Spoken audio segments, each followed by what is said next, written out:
My phone buzzed in the pocket of my worn-out jacket, a short vibration that made my heart sink. I sat in the old armchair in my cramped kitchen, the weak fluorescent light flickering overhead. The screen lit up with a stark message: insufficient funds to pay the utility bill for 142 Maple Street. I stared at it, a familiar bitter pang rising in my chest. It wasn't the first time, nor would it be the last. The bill wasn't for me. It was for the house on the outskirts of Topeka where my parents still lived, where my childhood with Ryan was woven into golden summer days and freezing winter nights. I'm Nolan Walker, 33, a plumber in Topeka, Kansas. My life is nothing extraordinary. I live alone in a small rented apartment in an old neighborhood near downtown, where the cobblestone streets are cracked and the faint smell of old paint lingers in the air. My apartment is tiny. Just enough space for a single bed, a chipped wooden table, and a kitchen corner cluttered with repair tools.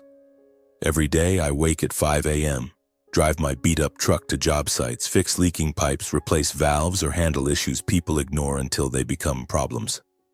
My income covers rent, gas, and some groceries, but most of it flows elsewhere, to the house on Maple Street. Maple Street is where I grew up, where childhood memories remain vivid as if they happened yesterday. That old wooden house with its rusted tin roof and peeling walls is all my parents have. My father, Micah Walker, 63, was once a tractor repairman, a tough, prideful man, almost stubbornly so. He always wore faded flannel shirts, his hands calloused from a lifetime of work. But 10 years ago, a workplace accident stole his health. A faulty tractor left him with a broken femur and a damaged spine. Since then, he's been retired, living on a meager pension, and me. He used to be proud of me, calling me the man of the family. But in recent years, his gaze has shifted. Cold, sometimes harsh, as if his dependence on me is a stain on his pride. My mother, Paisley, 59, is a gentle but fragile woman. She has a sad smile, her eyes always holding a faint glimmer of hope for a better life. She used to work at a grocery store, sewing late into the night to earn extra money, but the grind has worn her down. She's always dreamed of our family making it big. And in that dream, she placed all her faith in Ryan, my younger brother, whom she believed would achieve something great. Ryan, 27, is a different story. Smart, quick-witted, and gifted with a silver tongue that makes people trust him. He studied business in college, but was never truly serious. Spoiled by our parents from a young age, Ryan became entitled. He racked up debts for investments in vague projects, lost money, and turned to me to bail him out. To him, my help was a given, as if I was born to clean up his messes. I don't resent him, not because I don't want to, but because I can't. To me, family is everything, even if it feels like a weight pressing down on my shoulders every day. For the past 10 years, I've covered nearly all the family's expenses. Medication for my father, hospital bills when my mother collapsed from exhaustion, roof repairs when rain leaked through, and Ryan's tuition and debts.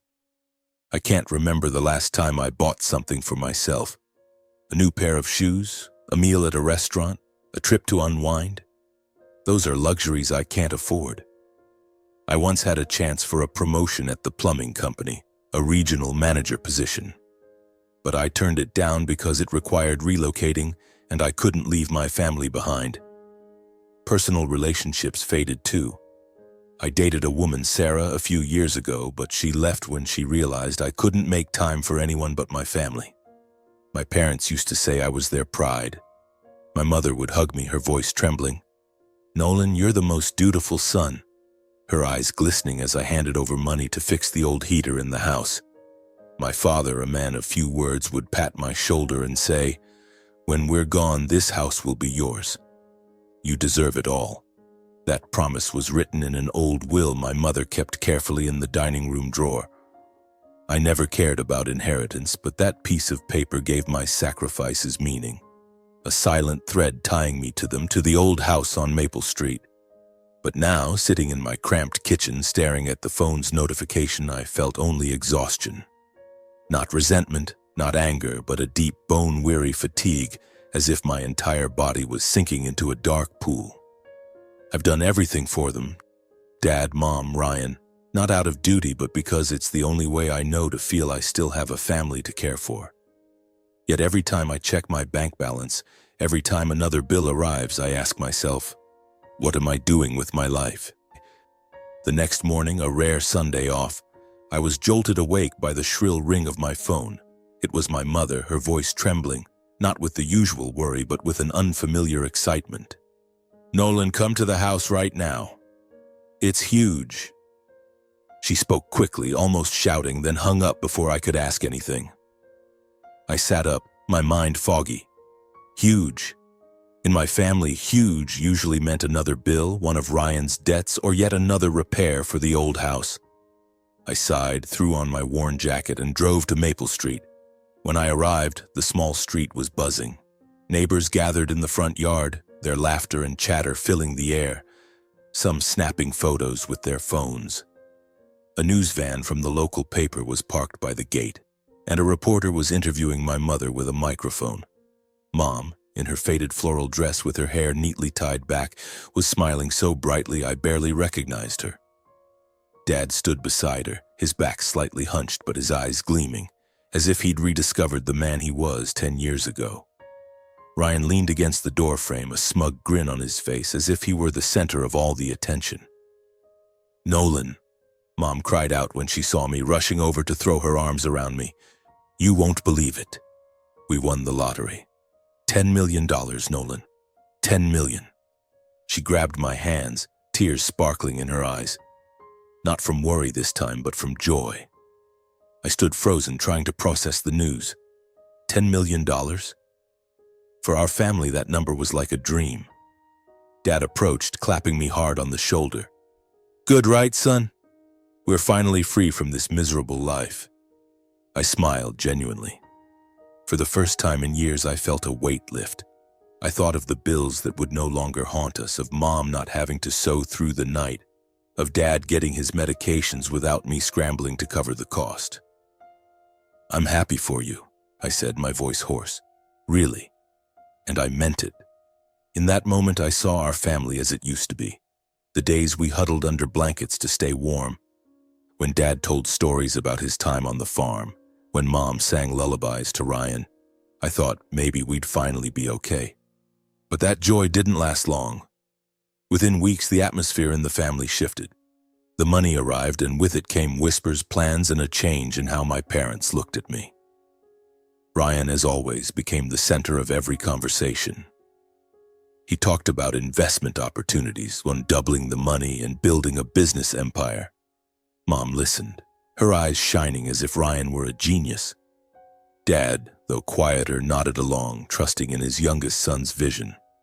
I sat through the rare family dinners at Maple Street, listening to Ryan ramble about the stock market, real estate, and things I didn't understand. "Nolan, what do you think?" Mom asked once, her eyes hopeful. I stopped chewing, set my fork down, and searched for the gentlest words. "I think we should be careful. This is a lot of money, but it can disappear fast if we don't manage it right. Maybe put it in the bank or hire a professional financial advisor." I looked at Dad, hoping he'd agree. He used to be cautious, always teaching me that easy come, easy go. But Dad just snorted, his eyes cold. "Careful? Nolan, you're always just careful. Ryan understands the times better than you. He's got a business degree, you fix pipes." His words cut like a knife, sharp and unexpected. I fell silent, feeling something stripped away. Mom quickly tried to smooth things over. "Nolan, that's not what Dad meant. It's just, Ryan has big ideas, you know." But I knew. Her gaze had shifted to Ryan as if I were an outsider. From then on, things changed faster than I could have imagined. Ryan convinced my parents to let him manage the entire lottery winnings. He rented a small office in downtown Topeka, calling himself an investor, and started spending as if the money would never run out. My parents, instead of questioning him, were proud. "Ryan will take our family to new heights," Mom said, her voice full of conviction. I tried to offer advice a few more times, but each time, I got headshakes or veiled comments about being too conservative or lacking ambition. Ryan was worse. Once he looked at me with a smirk. "You stick to fixing pipes, big brother. Leave the big stuff to me." I didn't argue. I've never been good at arguing with family. But every time I left Maple Street, I felt smaller, as if my place in the family was fading. Then one day, Mom called me to the house, her voice serious. "Nolan, come for dinner tonight. We have something important to discuss." I agreed, though a sinking feeling stirred in my gut. When I stepped into the Maple Street house, the smell of roasted meat and cornbread, my childhood favorites, filled the air, but the atmosphere was oppressively heavy. Dad sat at the head of the table, his face stern. Mom busied herself serving food, but her eyes avoided mine. Ryan was absent, which made me even more uneasy. Dinner began in silence. I tried to make conversation, asking about Dad's health, about the little garden Mom had started, but their responses were mere grunts. Finally, Dad cleared his throat and pushed his plate aside. "Nolan," he said, his voice low but cold, "we need to talk about the family's future." He reached into the dining room drawer and pulled out an old, yellowed piece of paper neatly folded. My heart pounded. I recognized it instantly. The will Mom had shown me years ago, promising that the Maple Street house, everything they had, would be mine. Dad placed it on the table in front of me, but his eyes held no warmth. "This is the old will," he said, his tone chillingly calm. "We've thought long and hard, and we've made a new one. From now on, everything, this house, the assets, will go to Ryan." I felt the blood drain from my body. I stared at the paper, its familiar creases, the handwritten lines Mom had once shown me with pride. "You're our pride, Nolan," she'd said. But now she sat there, head bowed, unable to meet my gaze. "Nolan," she whispered, "you're grown. You can take care of yourself. Ryan, he needs this chance more." "Ryan needs this chance?" I repeated, my voice trembling. "What about me?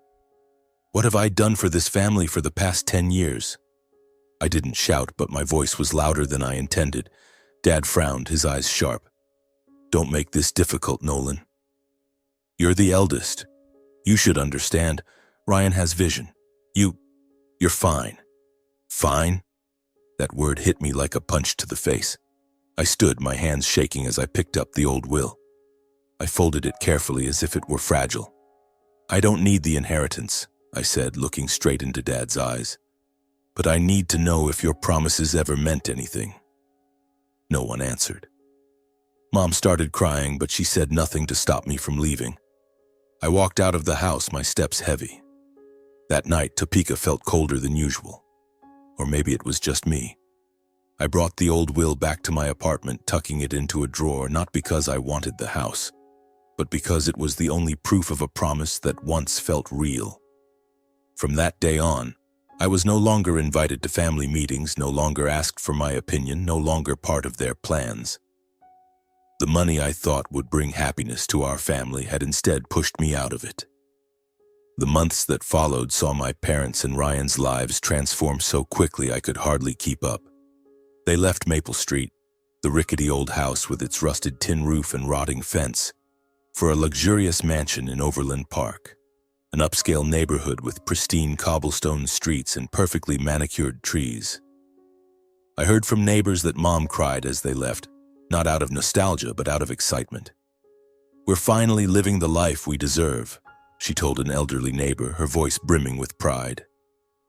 Dad didn't say much, but his eyes lit up as he stepped into the new house, a 3-story mansion with a sparkling pool and floor-to-ceiling windows overlooking lush green fields. Dad, Micah Walker, once a man who knew only tractors and worn-out work boots, now drove a flashy red sports car, the kind I'd only seen in commercials. He started collecting expensive watches, which he called heirlooms. I heard he joined an exclusive golf club for the elite, where he bragged about his life-changing opportunity and mingled with people he'd never have dared approach before. Mom, Paisley, transformed into someone else entirely. She ditched her faded floral dresses for designer outfits, went to the spa weekly, and joined high society women's groups in Overland Park. She texted me once, rarely, boasting about a trip to Paris where she saw the Eiffel Tower sparkling under the moonlight. I read the message, gave a faint smile, but felt only distance in my heart. Ryan, of course, was the brightest star in their glittering new world. He started an investment firm, hanging a sleek sign in downtown Kansas City, calling himself a successful young entrepreneur. His social media overflowed with images. Ryan on a yacht, Ryan raising a glass of champagne at a pool party, Ryan in a tailored suit in front of a skyscraper with the caption, "Vision leads the future." He spoke of success and youthful ambition as if he'd built it all himself, not with the $10 million from our parents' lottery win. His posts racked up hundreds of likes, dozens of fawning comments from new friends I knew were only there for the money. They lived a dazzling, extravagant life but never invited me along. Not a single invitation to the Overland Park mansion, not a call to check in, not a text to share their joy. I heard they threw a grand party to celebrate Ryan, the Walker family's great success. Old neighbors said the whole town was invited, from their new elite friends to people who once lived near Maple Street. They set up a white tent in the mansion's yard, hired a live band, and served dishes I'd never heard of. But I didn't get an invitation, not a card, not a message. I stood on the sidelines, a stranger, while my family reveled, indulged, and forgot I existed. They didn't share a single cent of the lottery money with me. $10 million, a staggering sum, flowed through their hands like water into luxury cars, European vacations, designer clothes. But not a dime came my way. I'd hoped just once they'd call me over and say, "Nolan, you've done so much for the family. Here's something to thank you." I didn't need money for cars or trips. I just wanted a sign they remembered the years I sacrificed. But no. They spent as if the money would never run out, and I, who'd once been their pillar, wasn't part of their life-changing dream. I overheard Mom bragging to a neighbor about giving Ryan a $10,000 watch to celebrate his success. I stood there hearing the story, my heart constricting. $10,000, the amount I'd worked a year to cover Ryan's debts, used by Mom for a gift, while I didn't even get a thank you. Every time I scrolled through social media, I saw my family. Mom in a silk dress at a 5-star restaurant, Dad beside his new sports car, Ryan toasting wine at an elite party. They posted about triumphant success and living the dream, but never mentioned me. One of Ryan's posts stopped me cold. The Walker family, from Maple Street to the top. Below was a photo of the three of them, Dad, Mom, and Ryan, smiling radiantly in front of a French chateau. I stared at it, searching for any trace of myself, but there was nothing. Not a word, not a mention. I was the one who kept the Maple Street house from falling apart, paid the utilities, bought Dad's medicine, covered Ryan's tuition.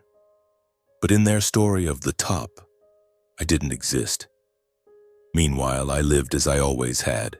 My small Topeka apartment was where I returned each night after long days at job sites. I woke at 5 a.m., put on my worn uniform, drove my beat-up truck to houses, factories, or malls to fix pipes. The work never stopped. A leaking pipe in a basement, a broken faucet at a school, a clogged drain in a restaurant. I worked tirelessly, my hands stained with grease, my back aching when I got home as the city lights came on. My life was simple, repetitive, with no room for grand dreams like Ryan's. I called Mom once, hoping for an explanation, an apology, or just a check-in, but she only said a few curt words. "Nolan, I'm busy. We're planning a trip to Switzerland. You okay?" I said I was fine, though I knew she didn't really care. She hung up, and I didn't call back. I realized I'd been forgotten, pushed to the margins like an old item no longer valued in their new home. The contrast between us grew stark, like parallel lines that never meet. The richer they got, the lonelier I became. The more they flaunted, the quieter I stayed. I kept working, paying rent, buying cheap coffee near job sites. Sometimes I wondered if I was living wrong. Should I be like Ryan, chasing big dreams instead of accepting this simple life? But then I shook my head, telling myself I didn't need those things. I just needed a family. Something I'd lost, not to poverty, but to money. I didn't resent my parents or Ryan. I was just tired, a deep exhaustion beyond the 12-hour workdays. I kept living, kept working, kept my simple rhythm. But every night, lying in my single bed in that small apartment, I heard my heartbeat and asked myself, what do I have left when family is no longer family? That Thursday afternoon, my boss sent me to fix a water leak in the basement of a shopping mall in Kansas City. In the damp, dimly lit basement, I worked diligently for 2 hours, repairing the pipe and preparing to leave. But as I stepped into the grand lobby, surrounded by elegant lighting and the hum of music from the shopping area, I froze. There, amidst the crowd, was Ryan. He stood in the center of the lobby, dressed like a movie star. A crisp white dress shirt, a tailored navy suit, and polished leather shoes gleaming under the lights. Around him was a group of friends, young, stylish people laughing loudly. Ryan was telling a story, his hands gesturing animatedly, a smug smile on his lips. I meant to slip by unnoticed. I knew how I looked. A stained work uniform, sweat-soaked hair, hands still smudged with grease. I didn't belong in this world, his world. But Ryan saw me. His eyes flicked over, then lingered as if he'd spotted something amusing. "Nolan?" he called out loudly, his voice echoing through the lobby, drawing the attention of his friends and a few passers-by. I stopped, gripping the handle of my toolbox tightly. "Ryan," I replied, my voice quiet but audible. He strode over, the smile on his face no longer that of a brother but of someone eager to prove something. "Everyone, this is my brother Nolan," he announced, turning to his friends with an exaggerated flourish. "Topeka's plumbing hero." A few giggles rippled through the group. I felt the blood rush to my face, but I stayed silent, trying to hide my discomfort. "Still fixing pipes, huh, bro?" Ryan went on, his tone mocking. "Out here getting dirty every day? Don't you ever get tired of it?" He scanned me from head to toe as if I were a curious exhibit in a museum. His friends laughed louder, a girl in a red dress covering her mouth, her eyes glinting with amusement. I stood there, feeling the floor beneath me crumble. But I said nothing. I'd never been good at fighting back. "You know," Ryan continued, stepping closer, his voice lowering but still loud enough for everyone to hear, "our family doesn't need you anymore. You're stuck doing these odd jobs while we've moved on. Don't you feel outdated? A failure who can't seize an opportunity?" The word failure cut like a knife, sharp and cold. His friends laughed again, louder this time. A few passers-by glanced at me, their eyes a mix of curiosity and pity. Each look felt like a needle piercing my skin. I wanted to scream. I wanted to tell him I'd paid off his debts, bought Dad's medicine, fixed the roof so Mom wouldn't freeze. I wanted to ask what he'd done these past 10 years besides spend money and show off. But I didn't say anything. I just stood there, my grip on the toolbox so tight my knuckles turned white. I looked into Ryan's eyes, searching for a trace of the little brother who used to chase me to play basketball. But all I saw was arrogance and distance. "Wish you success," I said, my voice steady despite the storm inside me. I turned, quietly gathered my tools, and ignored the laughter and whispers behind me. I walked away through the dazzling lights of the lobby, past the eyes watching me. I didn't belong here, and I didn't need to prove it. Outside the mall, the cold Kansas City air enveloped me. I paused by my truck, taking a deep breath to push away the emptiness crushing my chest. I felt regret. Regret for the brother who was once part of me. Regret for the family I thought would always be there. I opened the truck door, tossed my toolbox onto the back seat, and drove back to Topeka. The city faded behind me, but Ryan's laughter and the pitying looks of strangers echoed in my mind. I drove through the night back to Topeka, the streetlights casting fleeting shadows across my weary face. Ryan's words, "a failure who can't seize an opportunity," cut into my pride like a knife. I wasn't angry, just hollow and small, humiliated by my own brother. When I reached my dark apartment, I sank onto the couch without bothering to turn on the light. Ryan's laughter still haunted me, and the worst part was that he wasn't entirely wrong. I didn't belong in their world of glittering lights and lavish parties. I was just a plumber, grease-stained, living in a cramped rented apartment. Closing my eyes, I saw the old house on Maple Street, its musty smell and memories of poverty. The only place I'd ever felt I truly had a family. I remembered that house where every winter cold winds seeped through cracked windows, forcing us to huddle under blankets in the living room to stay warm. The tin roof leaked during rain, and as a kid I'd scramble to find buckets to catch the drips. Dad Micah would sit there, his calloused hands wrapped around a cold cup of coffee, hiding the pain from his old back injury. He used to be a strong man, working tirelessly on the farm, fixing tractors from dawn to dusk. But when he drank, he became someone else. "I'm useless," he'd mutter, eyes red, voice trembling. "But Ryan, he'll do what I couldn't." He pinned all his hopes on Ryan, my smart but stubborn younger brother, whom he believed would make it big for the family. Mom, Paisley, was different. Her gentleness was always tinged with an indescribable sadness. She worked at a grocery store, sewing late into the night to earn extra money, and once collapsed from exhaustion right on the kitchen floor. I was 15, rushing into the living room to find her there, her hands still clutching a needle. Panicked, I called Dad and we took her to the hospital. When she woke, she gave a weak smile and said, "Nolan, you're stronger than me. You can take care of yourself. But Ryan, he's still young, he needs support." I nodded, though I didn't understand why she always put Ryan above me. But I didn't resent her. I just thought, as the eldest, I had to be strong to ease their worries. When I was 18, everything changed. Dad had his accident. A faulty tractor broke his femur and damaged his spine. The hospital became our second home, with bills piling up like a mountain. Mom cried every night, and Ryan, only 12 then, sat silently in the corner, eyes red. I knew what I had to do. I dropped out of school, abandoning my dream of college to take any job I could find, plumbing, hauling, car washing, to pay for Dad's medicine and Ryan's tuition. Some days I ate only one meal, usually a cheap loaf of bread from the grocery store. My only clothes were worn and patched, used year-round. But I didn't complain. Every time I saw Ryan head to school with his backpack, every time Mom smiled when I handed over money to fix the heater, it felt worth it. I didn't need thanks. Seeing my parents at ease, knowing Ryan had opportunities I never did, made me happy.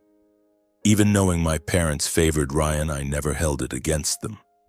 I thought it was normal. I was the eldest, I had to sacrifice. Those years were tough, but filled with love. We huddled under blankets, shared watery soup on lean days. Dad patted my shoulder, calling me his pride. Mom hugged me, tears in her eyes, when I paid to fix the leaky roof. Those moments made me believe family was worth everything. But now, sitting in my small apartment, those memories only deepened my pain. I opened the drawer, pulling out the old will, the yellowed paper Mom once showed me, promising the Maple Street house would be mine. I held it, my fingers tracing its familiar folds, and realized they'd forgotten everything. Forgotten the nights I worked to exhaustion, the meals I skipped so Ryan could study, the years I carried the family. Poverty never tore us apart. But when money came, they lost what mattered most: family and gratitude. I folded the will, tucked it back in the drawer, and lay on the bed. Ryan's laughter echoed in my mind, but I didn't cry. I just felt a profound regret, not for my unfinished education, but for the sacrifices that were now just a memory. I closed my eyes, trying to sleep, but the image of the leaky house on Maple Street pulled me back, reminding me of a family we once had, a family that loved each other before money made it all vanish.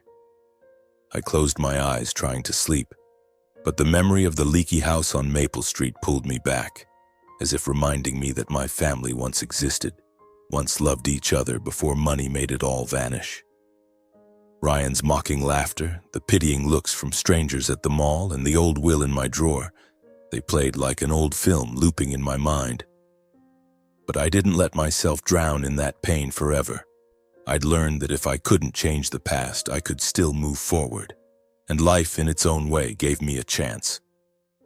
A year after the incident at the mall, I was still living the same life, waking early, driving my beat-up truck to job sites, fixing pipes, and returning to my small apartment as the city lit up. The work hadn't changed, but I had. I started noticing the small details in my trade, how an old pipe could tell the story of an entire building, how a single joint could save a system. I wasn't just working for money anymore. I worked to be good, to prove I wasn't the failure Ryan had called me. One afternoon, the company sent me to a large office building in downtown Kansas City. It was a major project, a contract worth hundreds of thousands to maintain the entire plumbing system. I arrived with my familiar toolbox and started work as usual. But a few hours in, chaos erupted. A main pipe in the basement burst, flooding the floor and threatening the building's electrical system. The supervising engineers, dressed in sharp suits and clutching tablets, ran around shouting into radios, but no one could pinpoint the cause. I knelt by the pipe, my flashlight illuminating rusted joints. The roar of rushing water, the engineers' yells, and the pressure of a collapsing contract created a storm-like atmosphere. The lead engineer, a middle-aged man with salt and pepper hair, looked at me with near desperation. "Nolan, do you see anything? If we don't fix this, we'll lose the contract." I didn't answer immediately, focusing on every detail. 10 years of plumbing, of grease-stained hands and sleepless nights guided me now. After a few minutes, I found the issue. An old pressure valve had jammed, causing excessive strain on the main pipe. I quickly proposed a temporary fix, releasing pressure through auxiliary valves and replacing a section of pipe. "We need 3 hours to fix it completely," I said, my voice calm but firm. The lead engineer looked at me half doubting, but he had no other choice. "Do it," he said. My team and I worked relentlessly.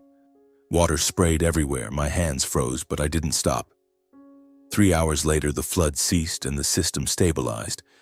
As I stood, my back aching, the lead engineer clapped my shoulder, a rare smile breaking across his face. "You saved us, Nolan." But it wasn't him who truly noticed me. It was the company's director, Mr. Henderson, a tall man with sharp eyes. He'd watched from the corner the entire time, and when it was over, he called me to his temporary office at the site. "Nolan," he said, his voice deep and weighty, "you're not just skilled, you stay calm under pressure. We need people like you." He offered me a promotion to technical manager, a position with double my current salary and the chance to work on bigger projects. He also introduced me to industry contacts looking for reliable maintenance teams. I stood there, hands still dirty, hardly believing my ears. I managed a quiet "thank you," but inside a spark ignited. For the first time in years, I felt recognized. A few years later, I used my savings from the new job to start my own small maintenance company, Walker Fix. The name was simple but meaningful to me. With just 5 employees, we worked with all our heart. I didn't promise grand things like Ryan did, only reliability. Slowly, clients came, from small restaurants to large office buildings. They called because I never let them down. Each new contract felt like reclaiming a piece of the life I thought I'd lost. During that time, I met Elena. She was an administrator at one of my job sites. Elena wasn't flashy. She had brown hair tied high, a gentle smile, and eyes that shone with sincerity. The first time we talked, she asked about my work, not with casual curiosity, but genuine interest. "You must be really skilled to handle such complex systems," she said, and I laughed, feeling at ease for the first time in months. Elena admired my dedication, and I was drawn to her kindness. We talked more, from work stories to small dreams I'd never dared share. 2 years later, we married in a simple ceremony on the outskirts of Topeka. Just a few friends, colleagues, and laughter as we cut a homemade wedding cake. A year after that, Elena gave birth to our daughter, Sophie, with big round eyes like her mother's and a smile that melted me every time. My life now was waking up beside Elena, hearing Sophie babble in her crib, and working days that felt not like a burden but a source of pride. I became a steady man with a small family and a stable business. I stopped caring what my parents or Ryan thought of me. I stopped scrolling through their flashy social media posts. I lived quietly, caring for my new family and working with all the kindness I had. Maple Street, the old Will, and Ryan's insults became distant memories. I'd found happiness, not in money but in the simplest things. A home, a loving wife, and my daughter's laughter. Every morning I wake up next to Elena, hearing Sophie's babbling from the next room, and I feel that my life, though not glamorous, is complete. My small company, Walker Fix, runs steadily, bringing in a stable income and respect from clients. I no longer dwell on Maple Street, the old Will, or Ryan's insults. My life now is filled with peaceful days, family dinners, and the joy of watching Sophie grow. But life, as it always does, has its own way of pulling me back to the past. 5 years have passed since I left the Kansas City Mall, carrying the sting of Ryan's mockery. In all that time, I heard nothing from my family. No calls, no texts, not even a mention on social media. They had vanished from my life, as if I'd never existed. I didn't seek them out, not out of anger, but because I'd learned that sometimes letting go is the only way to keep your heart from breaking. But one early autumn afternoon, as I sat in the small office of Walker Fix reviewing a new contract, my phone rang. It was Linda, an old neighbor from Maple Street. Her voice trembled over the line as if she were holding back something heavy. "Nolan, do you know what's happening with your family?" she asked. I frowned, a sinking feeling rising in my chest. "No, ma'am." "What's going on?" She sighed, then told me a story I never could have imagined. Ryan, the successful young entrepreneur with his flashy social media posts, had fallen into deep trouble. His investment firms, built on our parents' lottery winnings, were under investigation for financial fraud. The partners who once fawned over him when he spent freely began pulling their money out. His cash flow froze, and debts surfaced like cracks in a dam. Local papers ran sensational headlines about the young entrepreneur and his fall from grace. I sat there listening to Linda, feeling like I was watching a movie whose ending I'd predicted. But what stunned me was what happened to my parents. Micah and Paisley, despite knowing Ryan's troubles, blindly trusted him. They sold off items from their lavish Overland Park mansion, from Dad's collectible watches to Mom's designer clothes. Mom even sold her wedding ring, the one she'd sworn to keep until her dying day. They took out bank loans, mortgaged the house, and funneled money to Ryan, hoping he'd weather the crisis. "Ryan will figure it out," Linda recounted Mom saying, her voice bitter. They believed he was the family's savior. But just months later, Ryan vanished. The news reported he'd fled the state, taking what remained of the money, the funds our parents had poured into saving him. No explanation, no apology. He left them drowning in debt, with unpayable bills and a mansion now an empty shell. Dad, unable to bear the shock, suffered a mild stroke. He spent weeks in the hospital, his speech slurred, his once calloused hands trembling, unable to hold a glass of water. Mom broke down mentally, no longer the woman who bragged about Paris trips.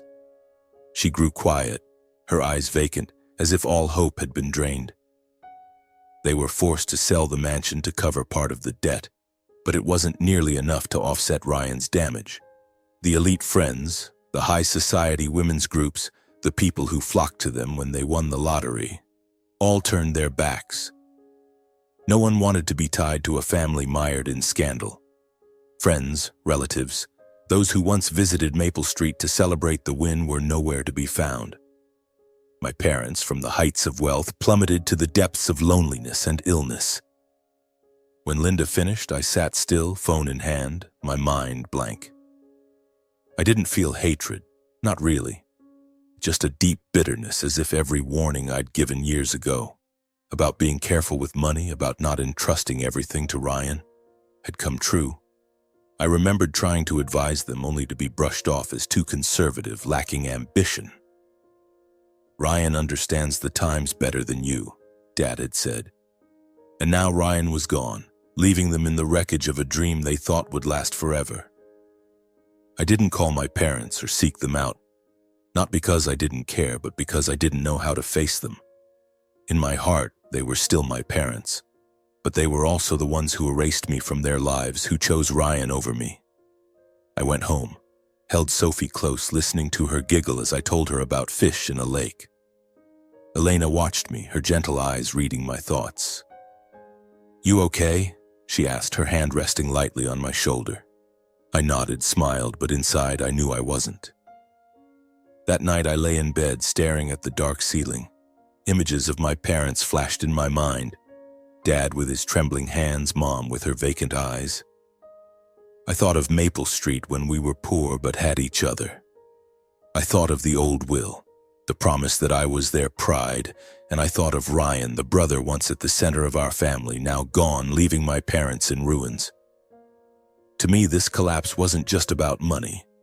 It was the cost of greed, of misplaced trust, of chasing fleeting glamour while forgetting what mattered most: family. I closed my eyes trying to sleep, but the bitterness lingered in every breath. My parents believed money could buy happiness. Now they faced the truth that money not only failed to buy happiness but tore our family apart. And I, the one pushed aside, could only watch, my heart heavy with both pain and emptiness. In the days following Linda's call, I tried to return to my routine. I woke early to take Sophie to preschool, laughed with Elena in the kitchen as she brewed coffee, and signed new contracts for Walker Fix. But every night when Sophie was fast asleep and Elena curled up beside me, I thought of my parents. Once my entire world, now just faint shadows in my memories. I didn't hate them, but the bitterness lingered like an old scar aching when the weather turned. My life now was a string of peaceful days. Sophie, with her big round eyes and radiant smile, was my light. Elena, with her gentleness and patience, was my anchor. My small company, Walker Fix, grew steadily, not because of its size, but because of the trust I built with every client. I stopped scrolling through Ryan's flashy social media posts or searching for my parents' names in the news. I'd learned to let go, not because I stopped loving them, but because I needed to protect the happiness I'd found. But one early autumn afternoon, as golden leaves fell on the quiet street outside our home, the past came knocking. I was on the living room floor playing with Sophie's wooden puzzle. She giggled, trying to fit a star-shaped piece into place while I pretended to fail just to make her laugh. The doorbell rang, a sharp sound cutting through the warm atmosphere. Elena, baking in the kitchen, called out, "Honey, can you get the door?" I stood, wiping my hands on my jeans, not thinking much of it. But when I opened the door, I froze. There stood my parents, Micah and Paisley. They were no longer the people from my memories, the ones who'd stood in their lavish Overland Park mansion boasting about European trips and sports cars. Dad, his hair now fully white, his face gaunt, clutched a tattered cloth bag with trembling hands. Mom, her hair disheveled and eyes red from hours of crying, looked like she'd aged a decade. They stood there, small and fragile, like ghosts under the fading sunset. I said nothing, just stared, feeling time rewind to the Maple Street days, then fast forward to the night they erased me from their will. "Nolan." Mom spoke first, her voice trembling, breaking. We're sorry. Can we talk?" Dad didn't look at me, his eyes fixed on his worn shoes as if ashamed to be at my doorstep. I nodded, opening the door wider, but inside a storm surged. "Come in," I said evenly, trying to stay calm so Sophie wouldn't sense anything wrong. They stepped inside slowly, as if afraid to intrude. Sophie looked up, curious about the strangers, but Elena quickly scooped her up and took her to another room, leaving me with my parents in the quiet living room.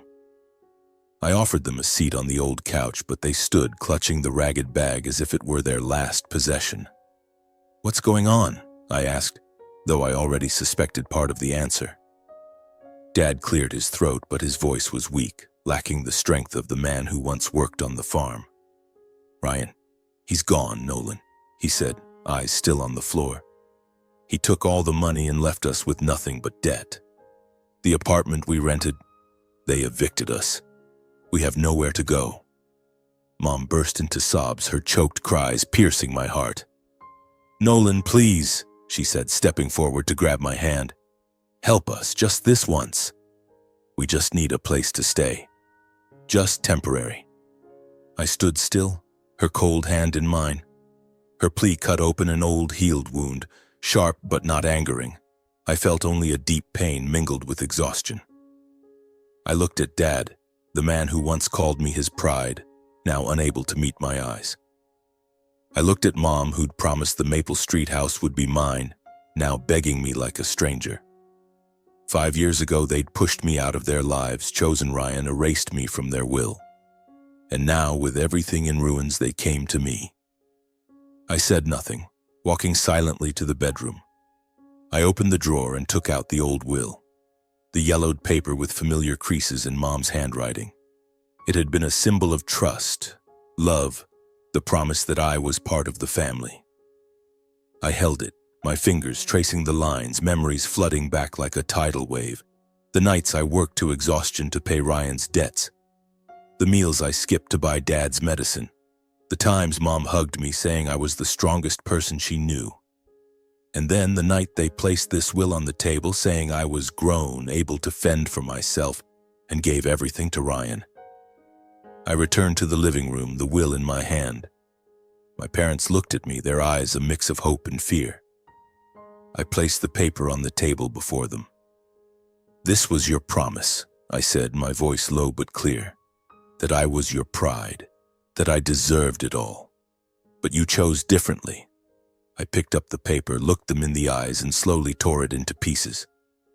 The sound of ripping paper echoed in the silence like a final verdict. Mom sobbed, covering her face while Dad bowed his head, his shoulders trembling as if holding back tears. "Nolan, you," Mom choked out, reaching for me, but I stepped back. "I forgive you," I said, my voice soft but firm. "I truly forgive you because holding on to hate would only hurt me more. But forgiving doesn't mean forgetting. And from today, there will be no more support, no more saving." They stared, stunned. Dad finally looked up, his eyes red. "Nolan, we're your parents," he said, his voice breaking. I nodded. "You are. But you chose Ryan, and now Ryan's gone. I can't fix what you broke." I picked up my phone and called a senior support center in Topeka I knew through a client. I explained the situation, and they agreed to provide my parents a temporary place to stay. I gave them the address, called a taxi, and watched them walk out. Mom clutched the tattered bag, sobbing, while Dad moved slowly, each step heavy. As the door closed, I stood still, feeling both relief and pain. The sound of tearing paper echoed in my mind, a final declaration, not just of lost trust, but of the consequences that had come. As the door closed behind my parents, I stood frozen in the hallway, the sunset filtering through the window, painting the floor gold. Sophie ran to me, hugging my legs, her voice bright. "Daddy, let's play more." Elena stood at the kitchen doorway, her eyes gentle but worried. I smiled, lifted Sophie, hiding the storm of emotions still churning in my chest. I had forgiven them, but that forgiveness didn't erase the scars. I knew that from now on, my life and my parents would be two paths that no longer crossed. After that encounter, I heard they moved to a senior support center in Wichita. It was a modest place with small rooms, regular meals, and elderly residents quietly waiting out their days. I didn't visit, not because I didn't want to, but because I didn't know how to face them. Through old acquaintances in Topeka, I learned that Dad, Micah, was quieter than ever. He'd sit by the window staring at the center's small courtyard, his eyes empty as if searching for something lost. They said he no longer spoke of his farm days, of Ryan, or of dreams of striking it big. There was only silence, and in that silence I knew he carried a heavy regret for pushing me out of the family, for placing his trust in the wrong person. Mom, Paisley, grew weaker. Her health declined after years of stress, after the shock of losing Ryan and their fortune. She sent me a few letters written in a shaky hand on cheap paper mailed from Wichita. They didn't explicitly apologize, but every line was steeped in regret. "Nolan, I think of you every day," she wrote in one. "I wish things had been different." I read them but didn't reply. Not out of anger, but because I didn't know what to say. An apology, however sincere, couldn't erase the years I was forgotten. Her final letter arrived on a winter morning as light snow fell outside my window. I opened it, reading each line slowly. "Nolan, My greatest regret isn't losing the money, but losing the son I loved most. You are always my pride. I don't expect forgiveness, but I want you to know I love you." I folded the letter and placed it in the drawer beside the torn pieces of the old will. I didn't cry, but my chest felt heavy. I knew she meant it, but the truth came too late. Ryan vanished completely. Rumors said he was arrested in another state for fraud, but no one knew for sure.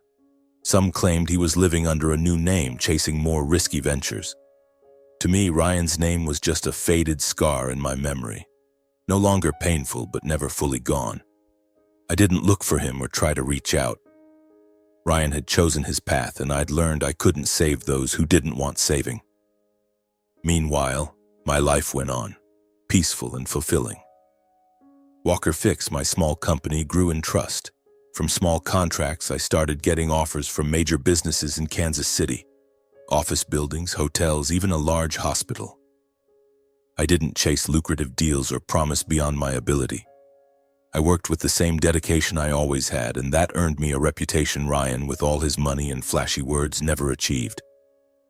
I lived with Elena and Sophie in a modest house on the outskirts of Topeka, with a small garden full of daisies and the sound of children's laughter every afternoon. Sophie, now older, loved running through the yard, chasing butterflies or lying on the grass as I told her stories. Elena remained my rock, her gentle smile and boundless patience unwavering. She never asked about my parents or Ryan, but I knew she understood the wounds I kept hidden. "You're the strongest person I know," she once said, and those simple words were enough to keep me going. I kept my simple lifestyle, unchanged despite my growing business. My old truck still took me to job sites, my stained uniform still my companion. I didn't need fancy cars, mansions, or lavish trips. My happiness was in the evenings with Elena, listening to Sophie talk about her school day, or the times we baked together, flowers smudged on our faces. Those were moments no money could buy. Sometimes I drove past Maple Street, the old neighborhood where I grew up.